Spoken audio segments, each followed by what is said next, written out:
And so to make your color version, you can start with your black and white if you'd like. It's fine if you want to make a completely new pattern, and in some cases you might need to, you might decide to redesign your initial box and reduplicate, because you might not like the way that the colors are mapped when you try to go from black and white to color.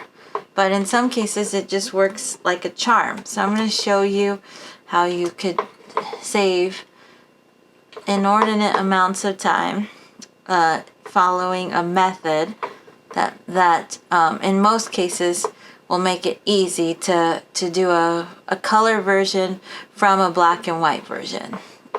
So you don't want to just start changing your black and white to color, because you definitely want to have the black and white version and turn in the black and white version as a separate file. So I've got my black and white pattern open, titled last name, first initial, proj 1, BW, and now from that I want to make a new version. So I want to go File, Save As, and then rename it. So the black and white will just get tucked away safely, and I'm going to be making a new version to do my color changes on. So I'm just going to rename this, put it in the same location, the folder for the class. Instead of last name, first initial, proj 1, BW, I'm going to change it to proj 1C, last name, first initial, proj 1-C for color. So that's going to also be stored here as an Illustrator file. So you're going to turn in both the black and white version and the color as Illustrator format files. I'm going to click Save. Now the black and white one is going to be closed. I'm going to just accept the defaults here. Black and white one's going to close, and color one is now open, so I can make the changes here however I'd like and not worry about changing my black and white, because that's safely stored now. Okay, so when you select with your selection tool, because we grouped everything's going to be grouped. So there's no need to ungroup. What you need to do is just deselect with your black arrow selection tool and use your direct selection tool so that you can select different shapes within the group. So first, since we're doing a complementary color scheme, because that's the assignment instructions, those are the assignment instructions. Let me just open my assignment instructions, which are in Project 1 folder, Project 1 instructions. So the assignment is to make another version of your pattern using a complementary color scheme. So we want to follow that assignment to get the points for doing that. So to do that, you want to start with a color. Think of a color that you like, color of the rainbow, color on the spectrum, and then decide, and then find out what the opposite is. So maybe I want to choose orange as my color that I want to use. Then the opposite of orange, consult your color wheel to find out what it is. What's the opposite of orange? If you don't know, you have a color wheel here. The class color wheel I provide to you that you can look at here, that's labeled. So I see orange, the opposite of orange is blue. So I'll do oranges and blues. So I can choose, before I do anything, I'm going to just double click on my fill and choose an orange that I like. I can do it that way. Or again, you can choose an orange you like from swatches and start that way. And another way to do it is to use the color guide. If you go to Window and you find in the list of panels the color guide, This is a helpful guide when choosing a color, because you can set the color that you choose on your fill color as the base color. Make sure it's set as the base color. You can do that by clicking this first button that sets the base color, which it's already set. And then there's a drop down here called Harmony Rules. Harmony Rules is just another name for color schemes. So you can click the drop down and then you'll see all different color schemes with that specific color that you've selected as the base color. So it'll give you what the exact complement or opposite color is of that selected color. Because if you scroll up to the top, it gives you a few options for complementary color schemes. So it makes it easy to select your swatches, because it gives you some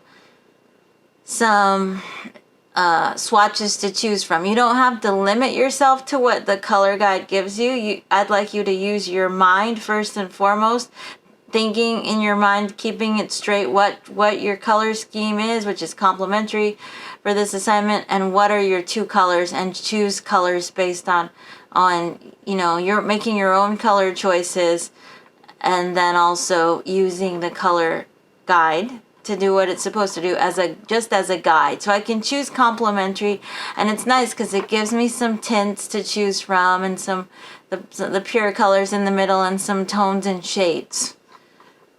You could also choose complementary 2 as well. Gives you more options. But I would avoid split complement or left complement, because that's getting a little too far away from a true complementary color scheme. So this looks like it's kind of a red, it's like this complementary 2 is expanding it a little bit out to be more like including red, oranges, and blue greens, it looks like. And then this one at the top is more strict with just pure oranges and blues, and different values of those oranges and blues. So maybe I'll start with this. So I'll take my direct selection tool, and I'll click a color area, and that color area will pop up. So I'm choosing a white color, or I could choose a gray color, whatever. I'll choose this gray color, and then I'm going to go to select every single instance of that gray.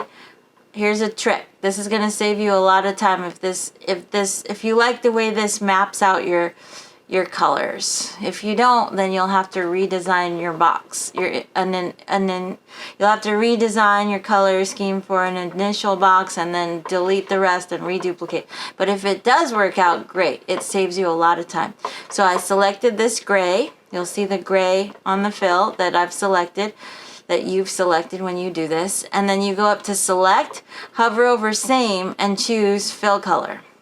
So it will select every instance of that exact fill color, and you can change all of those colors together. So then, now that I have my color guide up, I decide, okay, I want this to be an orange.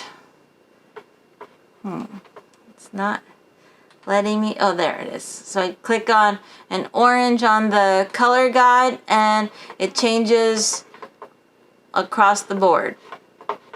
All oranges. Let's try that with another color, this darker gray. But this time I'm not going to use a color guide swatch, because I want to show you what could happen when you're choosing colors yourself with the color picker. So I'm going to do it again, the same steps. I'm going to go select, hover over same, and choose fill color. So every instance of that gray is selected, that particular gray. And then let's say I decide to choose my own color. So I go over here to my fill, and I double click on it. And I want this to be maybe another shade of orange. So I drag my slider down to find an orange color, and choose an orange here, like a pure orange that I like. And then I say, okay. Oh, but it stayed gray. What happened? This is probably going to happen to you if you use the color picker. There's nothing wrong with using the color picker. The only thing is that since we've selected these colors that are purely shades of gray, these colors are stuck in grayscale mode. So it's giving me, I chose an orange, but it's giving me the grayscale, the desaturated version of that orange. If I want to actually choose orange, I need to go to my color panel, which happens to be tabbed behind the color guide, so I can bring it up like that, or I could go to window and bring it up in alphabetical order under window color. But there's the color guide. And this color is stuck as a grayscale color. So I need to choose the options and switch out of grayscale mode to CMYK, because that's what my document is in. So I'm going to choose CMYK. Now it's giving me the orange that I selected. So that's what you'll have to do if you're going to use the color picker. Otherwise, it's helpful to just use your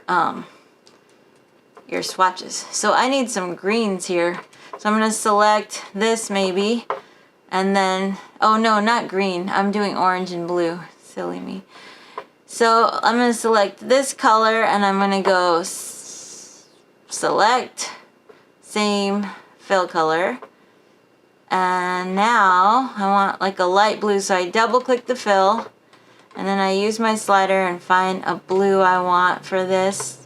And say okay, and it's again stuck in grayscale. No problem. I just go to my color panel and switch to CMYK. Then it gives me the blue I want.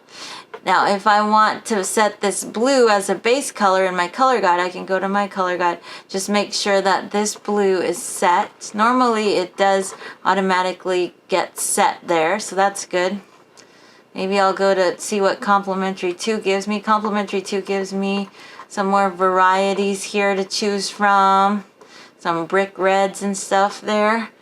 And then maybe I'll choose this flower in the middle, and then I'll go this dark gray color. I'll go to select, same fill color, and choose this kind of brick red. They all change together, which is still, it's not really a brick red. It's like, it's still a hue of orange. And we can test that by double clicking here, and you can see that it's pointing to the orange still in the hue slider. So it's good to test your colors. I check your colors that way to see that you're using a real complementary color scheme. And then you can also, let's see, if you have anything that's transparent, you can select by transparency. Let's see, do I have anything that's transparent? Let me go to my properties and let's see if I have anything that retained transparency. Okay, this circle here, I selected this circle. For some reason, the brush strokes wouldn't retain transparency, but the circles did. So this circle is set to 84% opacity. So another option when you're selecting is you can go select, hover over same, and notice besides fill color, you can select based on if it's a stroke, a fill-in stroke, stroke color, stroke weight you can select by, but we don't have strokes in this because we outlined all our strokes. So, but I do have some opacity changes. So I can select everything that's the same opacity, everything that is 84% opacity. So I can select by opacity. So all those little circles are selected. And so instead of blue, maybe I want the circles to be a light orange, like a pale orange. There. So all the circles change together. Or maybe I just want to lighten up the blue. Or make them all white or something. Well, maybe the orange is good. Let's see. Orange. The circles changing. Yeah, the circles are changing to an orange. And then maybe this brush stroke, I'll go select, same fill color. All the brush strokes get selected together. Maybe I want the brush strokes to be a blue, a light blue maybe. Click outside and look how they came out. And it's looking good. I'm going to save this with Command S. You could also include gradient in your in your work. So maybe I want the background to have a gradient, so I can select an area here and then bring up my gradient panel. So I'll go to Window, bring up Gradient, so it floats, and I can use my color guide to drag swatches in there, but I selected one little area of the background and I need to go to Select, Same, Fill Colors, so all the background shapes are selected now, and then I can build a gradient in the background, so I can drag colors, swatches to my gradient. Dragging some colors there. Maybe a tint here, and maybe I'll take this, so I need a blue. This black is a grayscale black. I'll throw that out and add another color here, and I can double click on it and deepen the color there, darken the color to a color that blends nicely. It's more of a blue. Or I could double click here on the fill and choose a blue that I want to choose here. Deep blue.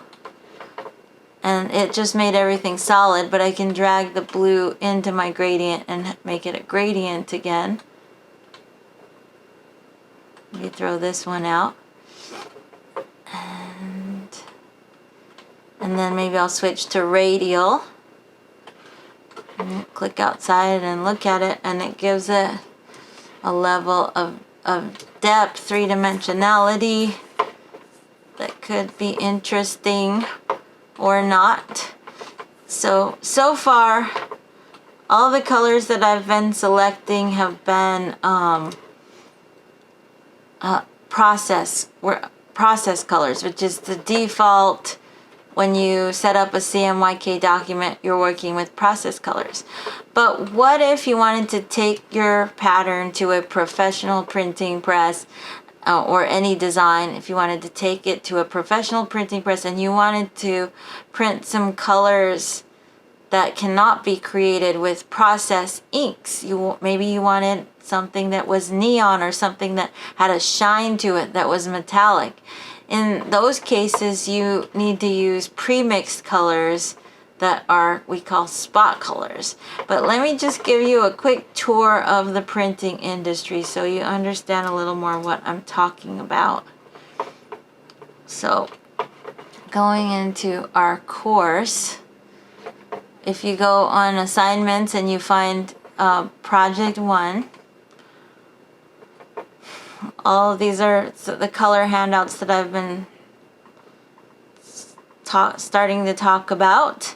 And down here we have some videos you can click on. So if I click on this one, see where it takes us. So this one is a little tour in animation form of what it looks like when you choose process colors on your for your art, and then you take your work to a professional printing press to print using process inks. The 4 process inks are cyan, magenta, yellow, and key, and they will be laid out onto they'll come down on ink rollers that roll out a layer of transparent ink onto a plate that's on another roller. The plate is like a stamp. And so there are 4 plates of your design that need to be created, and different combinations of ink in different amounts are combined to create all the colors that you choose for your design, and all of that mixing goes on right on the printing press. So just layering.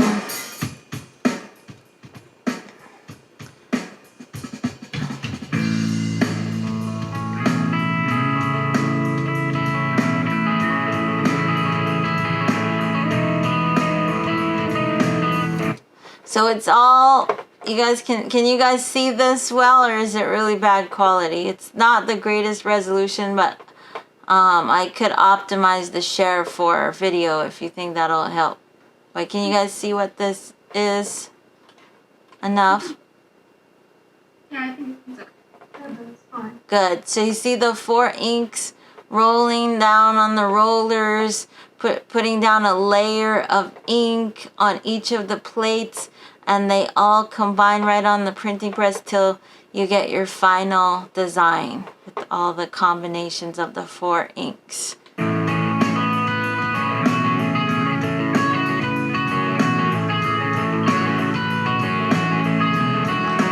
So that's how process printing looks and the printing press. Then, so there's another video here that talks about the difference between CMYK and RGB, and I also included a handout about that. So CMYK refers to the process ink color, the 4 process ink colors, and this handout is just talking about how each of those colors can be rolled out from anywhere between 0 and 100, and these are examples of tints that are measured in percentage of a particular color, of cyan in this case, like 90%, 80%, and so on and so on. So 10% is a very light tint. And then when the process colors combine, they combine and make many different colors. And this is an example here, combining 100% yellow with 100% magenta makes that CMYK red. Makes the standard red color that I chose first in my swatches when I was starting the color wheel.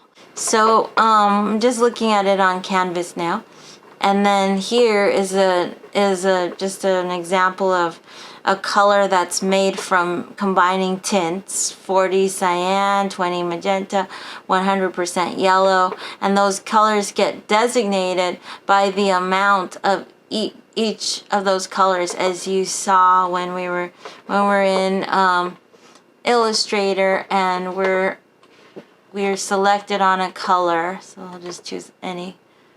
Let's see, choose a color here. Double click on this color here. So the color in the color picker is gonna be whatever color you choose is going to be have a measure of cyan, magenta, yellow, and key, and I can, drag the circle around and change the amounts of cyan, magenta, yellow, and key. Anyone know why why black is called key in this case? Why do they use a K and call black key? Because the B is already used? Yes, the B is already taken in many other situations. B stands for blue, so it could easily be confused with blue in the RGB or brightness over here. So it just makes it easier to call black in cyan, magenta, yellow, and key to call it key, which is just black is a key color because it's used so often to darken colors. So when you make shades and tones, you're always going to use black. When you're up here in the tints, no black required. And let's say I say okay there. If I wanted to store this swatch as a swatch, this color that I chose myself, I could store it as a swatch that I could come back to and use again. I can either drag that to swatches, or let me choose another color, like another blue. That will go with my color scheme that I might want to use. So if I want to use this blue, another way to make a swatch is you can click on the little plus here on the swatches panel, or the flyout menu, and choose new swatch, and whatever color is active on your fill or your stroke is going to turn into a new swatch, and it's designated by its amounts of cyan, magenta, yellow, and key. And you can see those sliders here too. And it's set as, it's by default, it's a process color. But there's another type of color here called spot colors that I haven't talked about. And spot colors are the pre-mixed inks. So you're not going to be using the 4 ink rollers. You're going to have a separate ink roller and a separate plate made if you want to choose a spot color. And spot colors are more durable because they're pre-mixed, where process colors are transparent inks intended to mix right on the printing press. So the color isn't as durable as choosing, if you go with a spot color, it's a pre-mixed ink, so it's great for designs on bumper stickers, for example, where you need more durable inks. But I'm just going to keep this as a process color. You also have the option to make this a global color or not a global color. I'm just going to have it not be a global color, and I'll talk about what a global color is in just a second. You can add it to your library to get to it on your Creative Cloud library, but I'm going to leave that unchecked and say okay. And then I have my own little swatch there that I created from picking my own color with the color picker. That's a process color. But let's take a look at on Canvas, if you actually, before I get to spot colors, let me finish going through this handout.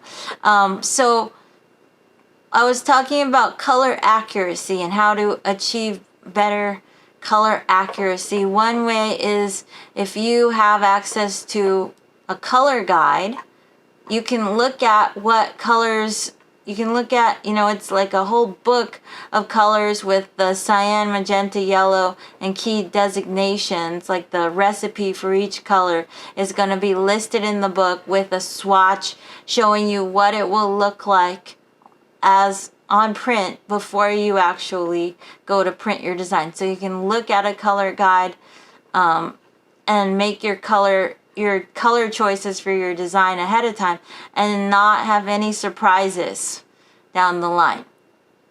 Another, because nothing is 100% when it comes to looking at your colors on your screen, and then when you go to print, there are always going to be a few surprises. It's not always going to look exactly like what you expected from looking at the color on your screen. So for example, this is a page that I scanned from a book, the Design Basics Index book that I have here. Looks like it's page 211. So let me just look at that book right here, 211. Just looking in this book, I'm seeing that the colors that are actually physically on the paper of this book look rather different from the colors that are on the digital image that I generated when I scanned the book. And now I'm looking at this on my monitor, and you're looking at this through your monitor. So there are lots of different devices and layers of devices that this image has gone through, where the color accuracy can be lost in translation. Although when I'm seeing it on the book, it's close enough. The colors are close enough looking at it on the book versus looking at my scanned image on my screen. But check this out. When I go and plug in any one of these colors in numerically, so it's telling me what each of these colors would be numerically, how much cyan, magenta, yellow, and key make up each of these 3 colors. I'm going to just try the blue-green color here, the blue color. 100 cyan, 0 magenta, 40 yellow, 0 black, 0 key.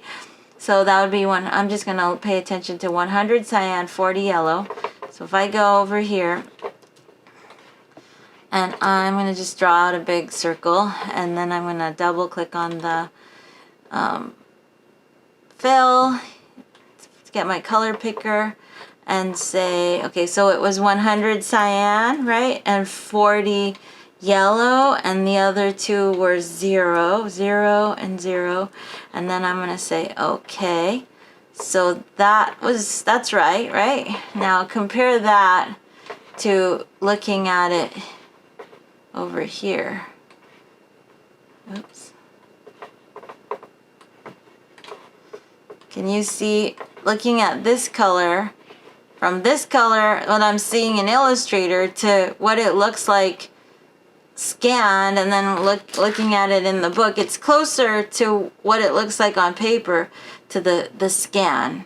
So the scan here that we're looking at through our monitors is more closely accurate to how it will actually print. And this is what we see in Illustrator. So it's a pretty big jump, right? So it's a good idea whenever you're creating a design in Illustrator to either have a process guide handy. If not, because they can be kind of pricey, what you can do is do test prints before you mass produce anything. You can get your printing company to print you a proof, one test print before they mass produce. That's always a safe practice. And also just follow guidelines, like if you're planning to print, what's your document? What color mode should your document be in? CMYK, right? Not RGB. You can always change your color document mode later under File, Color Document Mode. You can switch, but generally it's a better practice to stick with the document that you're in, because then you're going to have the appropriate swatches that come with the document for print. But if you change your mind, you want to make a web version, you could swap it to RGB, or I would just make a new document using RGB settings and copy and paste the artwork into it. Also, a note about, well, before we get to RGB, let's finish this one up. So, okay, so that's a little bit about CMYK and printing. Jobs that are destined for printing should be using CMYK inks in the CMYK color mode. This is just a magnified look at what a process print looks like up close. So this is just a magnified cross section of this print of a peppermint here, just so that you can see the let's see, can I zoom in on this? Yeah, so you can see the way that the dot pattern looks when the ink rollers spray on roll on the ink. They roll on the ink in this kind of intricate dot pattern. So it's interesting to look at that.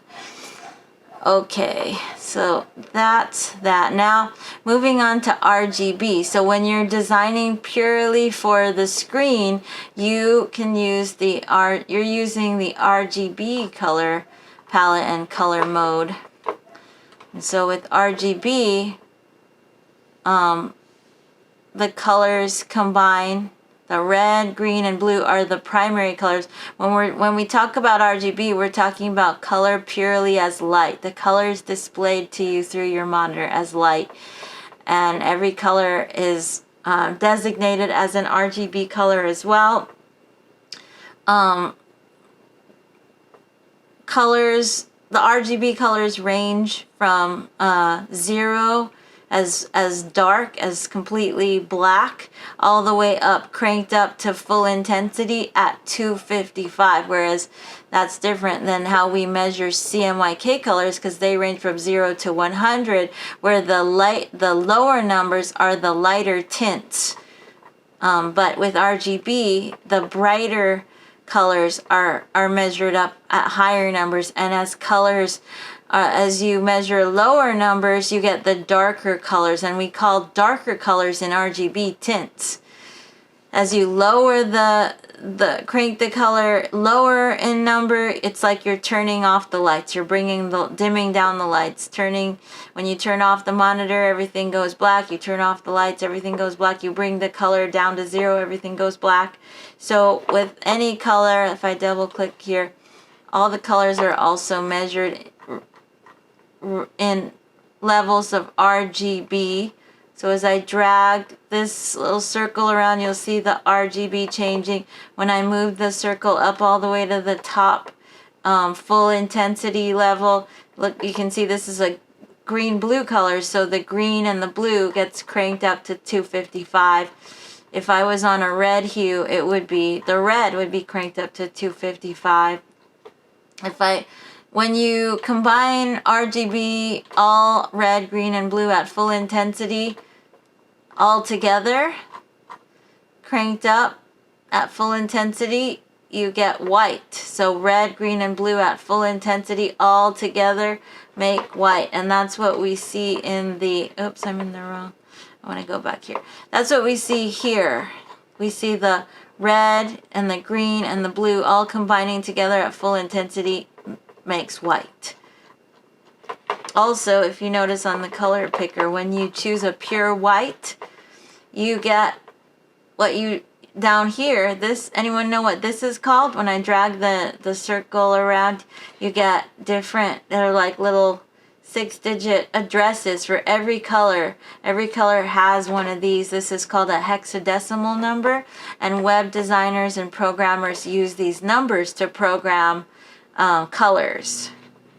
Are they like referred to as Yes, yeah, HTML. You when you are programming with HTML, creating web design work, you would be using the hexadecimal number to program your colors for your fonts or your background colors. And we can also use hexadecimal numbers ourselves as designers too, to copy and paste the color. You can copy and paste the number to be very accurate. And so every color has its own hexadecimal number.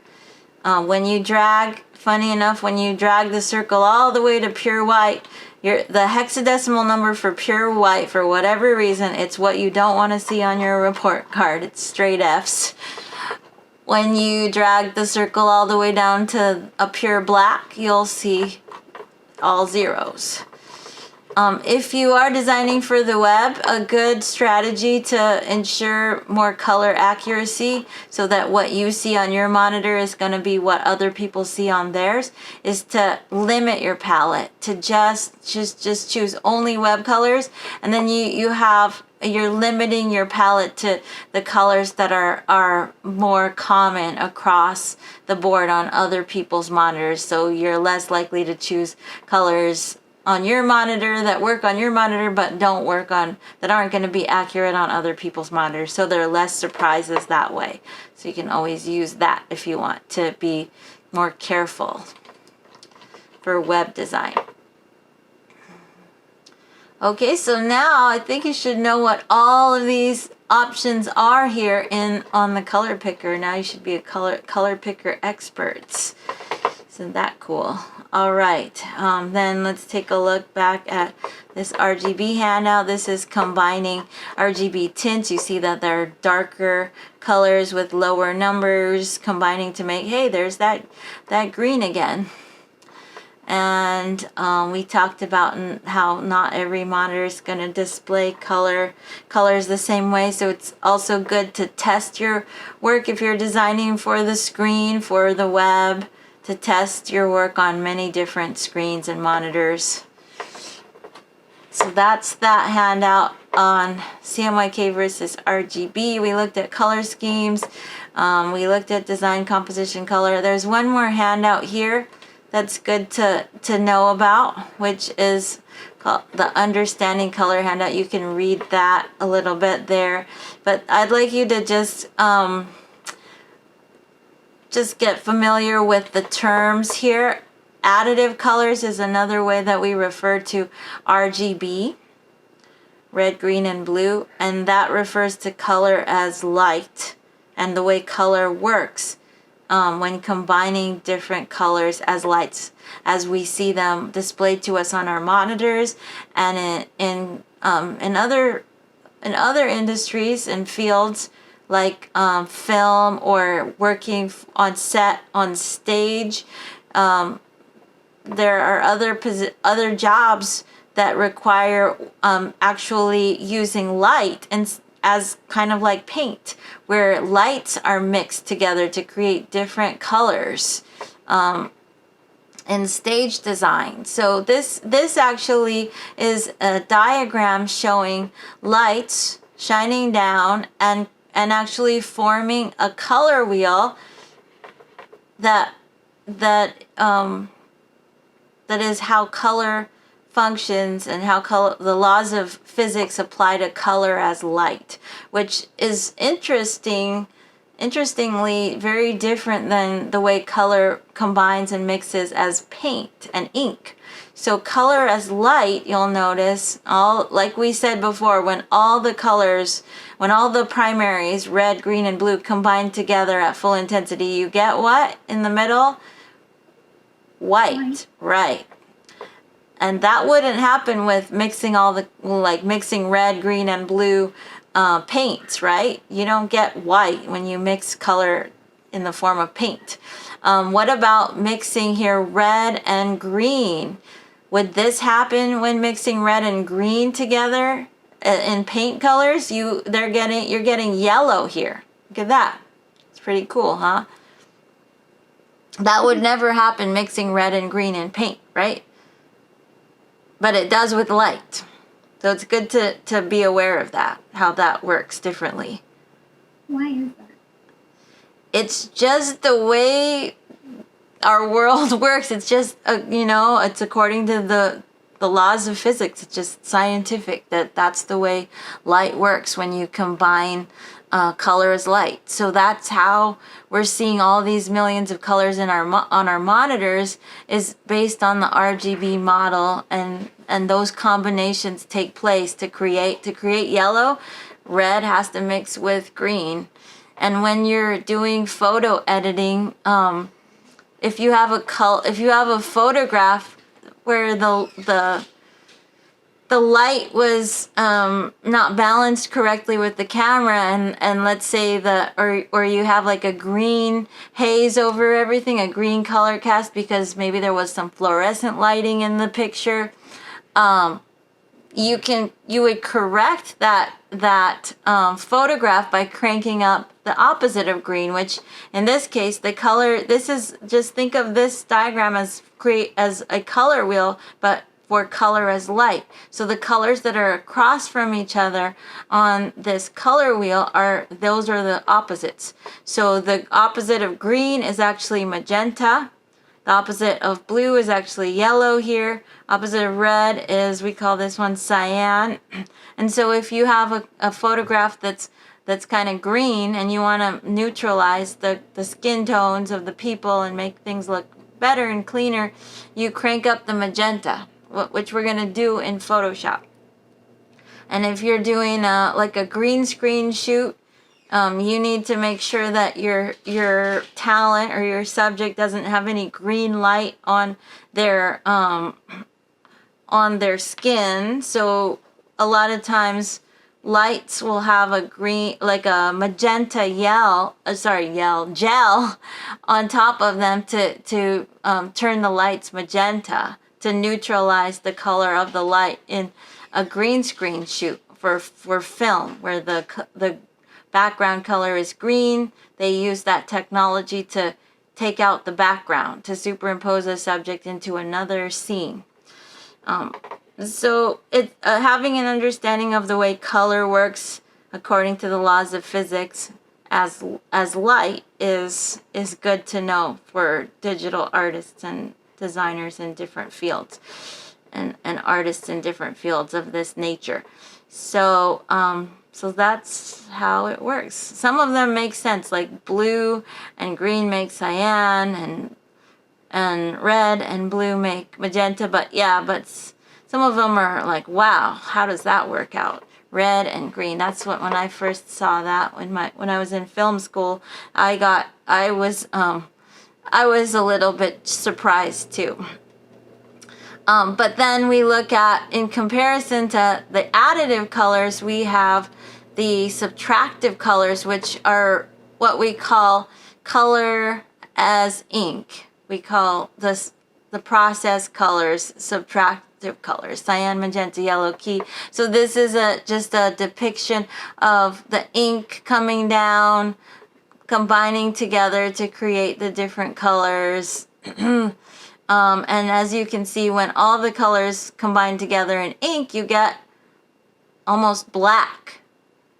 So I believe that's where how they came up with the names additive versus subtractive, because when you look at white, you're looking at all of the light waves are reflected into your eye. When you look at like the color yellow, just the yellow light waves reflect or bounce back into your eye, and so on and so on. You look at red, just the red ones. But when you look at white, all of the light waves, of the colored light waves, are combined and bounce into your eyes and combined together, adding together. When you look at black, all those light waves are absorbed or subtracted. So when you mix, the more you mix colors together in subtractive color, the more you're subtracting the color or absorbing the color light waves. So that's where those terms come from. And so this is just showing how those colors combine to create different colors when you're working with process inks. If you look at let me go back, let me close this, go back to the assignment on Canvas, project 1. There's a guy, a little video here that I included that's helpful to understanding a little bit more about process colors, but process colors versus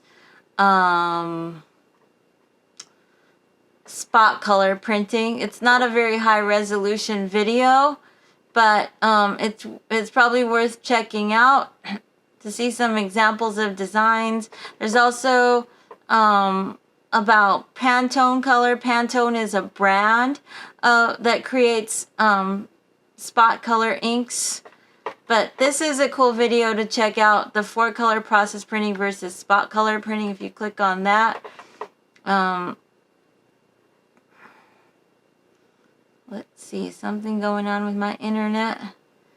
It's a guy who's gonna talk, a guy from a company called Sticker Giant, and I don't know why it's going so slow. Anyway, you can watch that on your own. He's gonna show a bunch of examples of stickers and designs that are done in spot colors versus process. So the stickers, bumper stickers that are done with spot colors are gonna be pre-mixed inks. There's a video here that shows the process of pre-mixing an ink to create a Pantone color. I wonder if that one will work. So this guy is going to actually show the whole process of how they pre-mix inks to make a spot color. So he does a combination of various colors that the spot color calls for, like an ink recipe, at various weights. He's using a scale and measuring a very specific amount of each ink, and then he mixes it together. It's kind of fun to watch him mix everything around together. And then after he mixes it all up, then he needs to do a test against the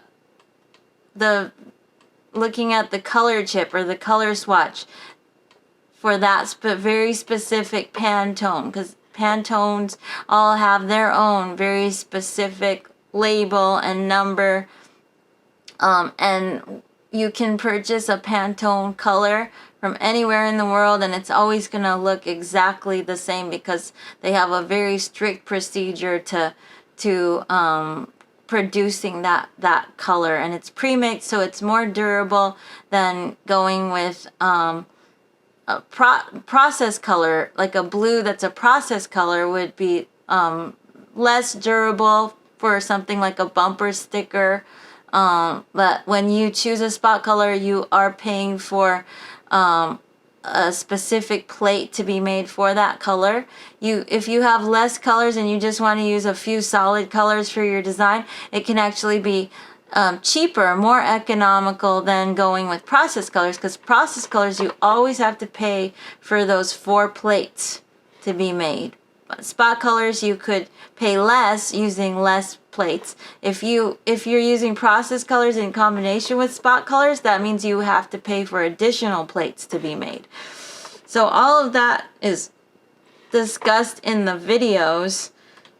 Let me just go into Illustrator and show you what it looks like if you were to choose a Pantone or a spot color. So if you go to, and any color can be made into a spot color. So this color, for example, I could drag it to swatches. I could double click on it, and I could change it from a process color to a spot color. And that will just tell your printer, if you send this to a professional place to get printed, professional printing press. Now, if I put this color in my design, it'll be designated as a spot color. You'll see in swatches now, it has a little spot on it designating this is a spot color. It cannot be made by the process ink rollers. It's got to be its own ink roller, pre-mixed ink with a brand new plate made just for this color. You can also get spot colors from the color libraries here. If you go to color books, you can see, you can choose colors from different brands, and one of the leading brands in producing ink colors for the printing press is Pantone, and they've got all different choices here. Like if you want a specialized color like a metallic color, there are metallic colors here, or neons, coated, uncoated, and they have guides, Pantone guides, so that just like the process color guides, there are Pantone color guides. Like the one that the guy was holding was a Pantone color guide, because he could see what the color looked like, what it's supposed to look like already printed. So here, if I just brought up a library of metallic colors, and obviously if I can choose these colors here, and they can, be applied to my design, but I'm not going to see what it looks like as a metallic. So I included in your project, like you could visit Pantone Color Factory to see what Pantone colors look like, Pantone Color versus process color. You can visit these videos and see. Let's talk about. Whoops. Is this an ad? Oh, so this guy, see, this guy will show you some of those Pantone color guides, so you can see, at least on video. Of course, looking at color printed on print through video isn't going to be as accurate as actually holding a Pantone color guide in your hand and looking at it on paper, but it'll probably capture things more accurately if you had some. It'd be cool if you had some metallic ones to look at, metallic chips. But he's just got some, he's got if you're going to go to a shop, various colors that he's showing. But that's through video, through your screen, so it'll give you a little better idea, though, than looking at it on Illustrator. Because on Illustrator, it's not going to be very accurate at all. So if you want, you could add a spot color to your design and see, and then you just be aware that you'll have to, you take this to the printing press and you have a spot color in the design that that you're going to be paying for an additional separate plate to be made and a separate ink roller. So let's say I want the background to be a spot color. I select this background that has a gradient on it. I go select, same fill color, all those background areas are selected, and I want a blue, so maybe I'll choose this spot color blue. And it applies it to all those colors. It adds that spot color to my swatches so I can access it easily. So now I have a spot color in my design. I could also work with global colors. Let's talk about global colors for a moment. So this orange, for example, is not a global color at the moment. I'm gonna just drag it into my swatches. Click outside. So this is not a global color. Let me just make it a global color. So I'm gonna double click on this orange here, this orange swatch, to get into my swatch options. And I'm going to, if I want to make this a global color, I can just select, I can just check global. It's a process color and now it's global. So let's say okay on there. So now this, see how this now has a triangle on it? That means it's a global color. And the orange that was applied to my pattern is actually not a global color until I reapply the global color to it. So I'm going to do that again. Select, same fill color, and then I'm going to apply the global color. Now it's controlled by the global color. And the nice thing about using global colors is you don't have to have the shapes selected in order to make changes to the color. So because having the paths highlighted can kind of affect the way you see the color, sometimes it's nice to just to work with a global color. So I can deselect, and then I can go, now that the global color is applied to all my shapes, I can double click on the global color here, and I can alter the color by dragging on these sliders and preview. And see, I'm altering the color, making it more yellow, but I don't want to make it too yellow because then I'm breaking my color scheme, and I'm choosing a different hue than orange, and then I have to change everything. If I choose yellow, now that means I have to change all my blues to what? The opposite of yellow is violet, right? I need to have violet. So I want to stay in the orange, but you can see that it's allowing me to alter my color without having everything selected, which sometimes having all of those anchor points highlighted can interfere with the way you see color. So it's nice to use global color sometimes to make changes. See, I can push this to the blue if I want. Now it's like green, blue-green. I want it to be more of a blue, so I can go blue on that. And I've just altered the global color dramatically. Maybe I want it to be back to orange. I kind of liked that. I kind of liked that orange, so I'm going to make it orange again and say okay. So that's working with global colors, that you can make changes like that. Any questions about doing your color version? Remember, you can include shades of gray. If you don't like the way the select same fill color method is working for you, you just need to delete all your boxes and keep one, and then make changes to that one. Like, for example, if I didn't like it that, see, when I select this petal of this flower here, and I go select same fill color, it's selecting all the flower petals, and it's also selecting the outer leaf shapes. What if I wanted the leaf shapes to be blue and the flower to be orange? In that case, I'd have to redesign one box so that the outer leaf shapes are going to be a different color than the petals, and then I delete the rest of the boxes and reduplicate. So that takes a little extra work, but it goes by fast when you start duplicating out. It's a good exercise. All right. Any questions about that? Sorry, Professor. Can you say that again? How do you zoom in and zoom out? Oh, zooming in and zooming out? I didn't have problem with that. Oh, okay. You can use Command plus to zoom in, Command minus to zoom out. If you have an object selected, like if I select this flower over here, and then I use Command plus, it should zoom into whatever is selected. So sometimes if you didn't mean to have something selected when you were zooming in, it might zoom into some other place. You can also use your zoom tool to click to zoom in, or hold the Option key on a Mac, or Alt on Windows to click to zoom out.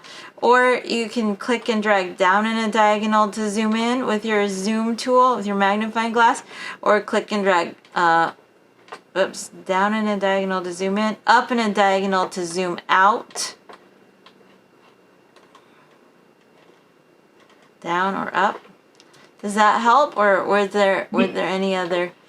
Okay, good. And then if you zoomed into some area and you don't know where you are, just remember View, Fit Artboard in Window, Fit All in Window, Command 0 on a Mac, and that would be Control 0 on Windows. That'll save you and bring you back, like when Dorothy clicked your heels together 3 times and you're back home. There's no place like home.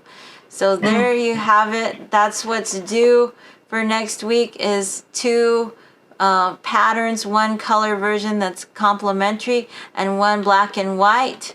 Do you guys need to see how to turn them in, or you guys remember? So you save your work and then just go to Canvas and go to assignments, go to project 1, click on submit assignment, and choose your file. Choose both of the files and then click submit assignment.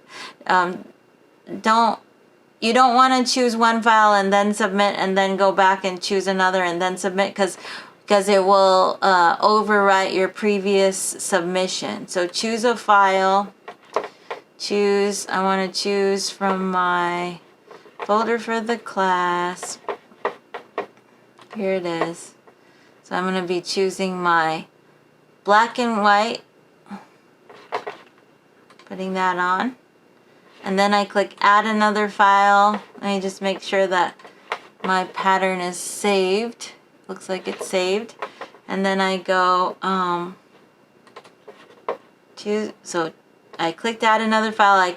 Then I click choose file, and then I choose my color and click open. So I got my black and white, my complementary color, and then I click submit assignment, and that's it. No question. Uh-huh. Do we have to stick to only 2 complementary colors? Like if I wanted to do Wait, I'm sorry, it's really low volume. I can't quite hear. I heard you ask it. Do you have to stick to complementary colors? do I have to stick to only 2? Yes, but you can vary those 2 complements however you'd like in value, which is the same as brightness, or in intensity, which is the same as saturation. So you can create tints, tones, and shades of those colors, and you can also use neutrals. And that'll get you the full points. If you don't turn in a complementary color scheme and you added another color that changes the color scheme, makes it not a complementary color scheme, then you just get -5 points. I just subtract 5 points. But what I would do is, because a lot of times you get inspired to choose different colors and make color schemes that are not complementary, and those color schemes are awesome. Definitely save those color schemes as different versions of your document for your portfolio, because you might come up with a color scheme that's even better than the complementary, and just use that for your portfolio, for your own projects. Maybe you make a print of take a square of your pattern and save it or export it out on an artboard and make it and have it printed at Spoonflower to do something with. And you can do all different versions. But for getting the full points for the assignment, you just want to demonstrate that you know what a complementary color scheme is and that you know how to apply it. Does that help? Yeah, I just wanted to like make sure like absolute, so it's absolutely no on the split complementary. Yeah, yeah, because then that will be like using different hues. So you want to just use one hue and its complement. Okay, I understand. Good. All right. Well, thank you guys for hanging in there with me, sticking with it till the end. I appreciate you guys, audience, being here.